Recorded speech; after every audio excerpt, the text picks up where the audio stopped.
Akala nyo ba sa PS5 o PC lang pwedeng laruin ang Naruto da Boruto, Ultimate Ninja Storm Connections?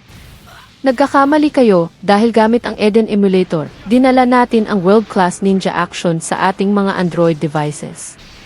Tingnan nyo naman ang graphics, smooth na smooth, parang walang pinagkaiba sa console version.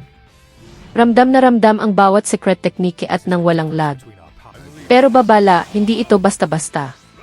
Para makuha ang ganitong ka-smooth na performance, kailangan nyo ng tamang drivers at tamang configuration sa loob ng Eden. Unang-una, siguraduhin na naka-Vulkan renderer kayo at gamit nyo ang pinaka-updated na turnip drivers kung naka-Snapdragon device kayo. Sa setup na to, kahit ang pinaka-maaksyong cutscenes, kayang-kayang i-render ng phone nyo.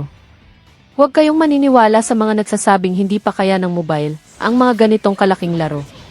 Dahil sa video na to, ipapakita ko sa inyo ang step-by-step setup at ang best settings para laging is-rank ang bawat laban nyo.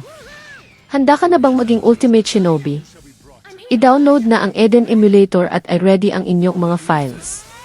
Kung gusto nyo ng full tutorial sa installation at driver setup, ay comment nyo lang ang Naruto at huwag kalimutang i-follow ako para sa part 2. Sabay-sabay nating basagin ang limitasyon ng mobile gaming. Let's go! Pain to the world. The victor has been decided. That's enough.